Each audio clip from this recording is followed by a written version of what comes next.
Salam, hər vaxtınız xeyir, dəyərli dostlar. 10 iyun 2026-cı il. 20 Miqyaslı müharibənin 1568-ci günü, ümumi müharibənin 4494-cü günüdür. Və üzrlü bilin ki, bayaqları anons vermişdik, amma efirə gələ bilmirəm, çünki qonaqlarınam, xaricdən gələn qonaqlarla bir neçə dəqiqəliyə kənara çəkildim ki, sizə həmin efirdə deyə biləcəklərimi heç olmasa çəkilişlə deyim. Əziz dostlar, bilirsiniz ki, dünənləri səhərə yaxın, təxmin gecə saat 3-də Sivas gölünü, yəni materik Ukraynanı Krımla birləşdirən Çonqar körpüsü, Çonqar yolu vurulub. O gündən bu günə qədər, yəni 2 gündür Krımda həm də nəqliyyat kollapsı yaşanır. Krım oyuncaq hökumətinin göstərişi ilə, yəni Rusiya tərəfindən təyin edilmiş müvəqqəti hökumətin göstərişi ilə Krımda nəqliyyat vasitələrinin hərəkəti dayandırılıb. O cümlədən, yəni gecə nəqliyyatından söhbət gedir. Həm də qatarların gediş-gəlişi dayandırılıb. İndi Krım Muxtar Respublikasının bütün ərazilərindən insanlar Kerç şəhərinə daşınır və Kerçdən gündüz vaxtları qatarla materik Rusiya daşıyırlar, yəni Kanonik Rusiya, Krasnodar vilayətinə daşıyırlar. Bunlar, necə deyərlər, Krım ətrafında baş verənlərdir. O cümlədən ərzaq qıtlığı, bir ələ cəmi 3 kiloqram ərzaq məhsullarının verilməsi məsələsi də doğrudan da var və həqiqətdir.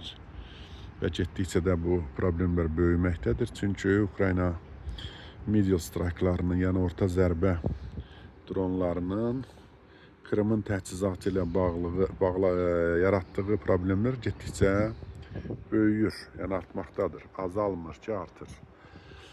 Ona görə Krım öz yerində. Krım yəni yarım blokada vəziyyətindədir. Hətta bəzi analitiklər bildirirlər ki, Ukrayna tərəf yaxud dünya ictimaiyyəti Krımın gözlənildiyindən tez azad olacağını bilməlidirlər. Bu belə. Amma Rusiya dərinliklərinə hücumlar da davam edir, davamlıdır. Ötən gecə yenə də başı bəlalı Vnir Progress, yəni Çebaksar, Çuvaşanın paytaxtındakı İskəndərlər üçün mikroelektronika və xüsusi cihazlar hazırlayan zavoda hücum edildi. Bu zavod başı bəlalı zavoddur, artıq neçənci dəfədir. Təmir olunandan sonra tez-tez ora hücumlar olur. Bundan əlavə Kuybışev neft ayırma zavodu, yəni Samara vilayətindəki mərkəzi Rusiyanın yaxud Rusiya müvəqqəti imperiyasının Avropa hissəsində təchizatına cavabdeh olan Kuybışev neft ayırma zavoduna da hücum edildi. Və əziz dostlar, yenə də bunlar hamısı deyil, çünki aydındır ki, Ukrayna tərəf orta hesabla, həm də dünən prezident bildirdiyi kimi, dünən sırağa gün ərzində təxminən özünə rəva bilir ki, yəni varımızdır ki, gündə 350 fərqli, yəni uzaq və orta mənzilli dronlardan istifadə edə bilsin. Daha doğrusu uzaq mənzilli dronlardan. Orta mənzilli dronların sayı daha çoxdur. Bu ilki dövlət sifarişində orta mənzilli dronların sayı yerdə qalan bütün dronların sayından çoxdur. Bunu da biləsiniz. Yəni kontraktlaşdırılıb. Bu dəfə Nazirliyi artıq bu kontraktları imzalayıb və necə deyirlər, maliyyələrini ödəyib və bunlar baş verir. Ona görə Rusiya tərəfin orta zərbə dronlarına qarşı hələ ki Rusiya tərəf heç nə edə bilmir. Və bu vəziyyət getdikcə Rusiyada çox ciddi narahatlıq doğurur və ciddi strukturlar Rusiya elitasının demək olar ki, böyük hissəsi müharibəni dayandırmaq zamanı yetişdirdiyini bildirirlər. Həm də müharibənin ideoloqları. Təbii ki, bir neçə ruhi xəstələrdən başqa və o cümlədən adekvatlığını itirmiş Rus füylerindən başqa, doğrudan da Rusiya cəmiyyətində az-çox müharibəni bilən, ondan başa çıxanlar müharibənin dayandırılmasını tələb edirlər. Çağırışlar hər gün çoxalır. Və gələk, necə deyirlər, bugünkü bu sahada olan söhbətimizin, necə deyirlər, sonuncu bəndinə. Sonuncu bənd də bundan ibarətdir ki, təsəvvür yaranır ki, Ukrayna ilə ancaq dronlarla müharibə aparır. Tək belə deyil, bu günləri səhər Silahlı Qüvvələrimizin baş qərargahının verdiyi məlumatlara görə həm Xarkiv istiqamətində ciddi uğurlar var. İndi bu ciddi uğurlarla bağlı axşamki efirimizdə təbii ki, danışacağıq. Nələr və hansı hərbi hissələrimizin fədakarlığı, qəhrəmanlığı, igidliyi sayəsindədir.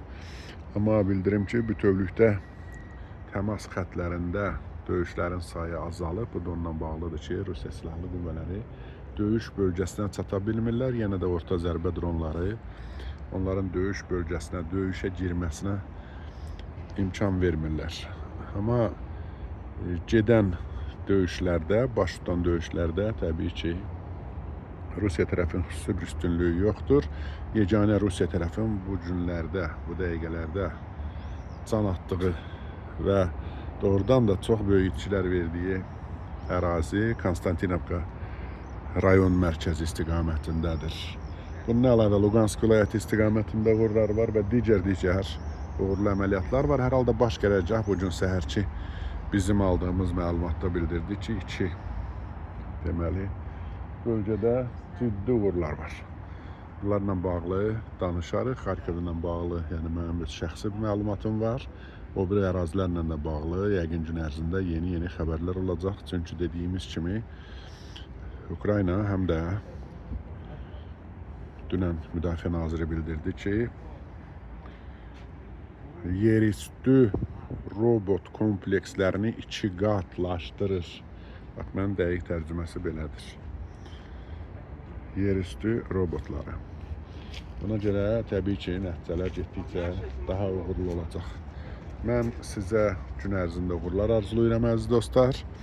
Gün davam edir, yaxşı isti hava var. Axır ki, necə deyirlər, Ukraynada və Kiyev şəhərində tam günəşli bir gündür.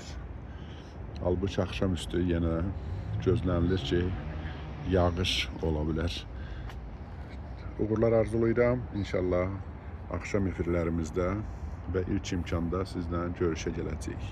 Hələlik sağ olun əziz dostlar, salamat qalın. Rusiya tərəf məğlub tərəfdir. Bunun heç kəsin şübhəsi olmasın və Abramoviçi Kiyevə göndərib sonra ondan imtina etməsi təbii ki, acı gülüş doğurur.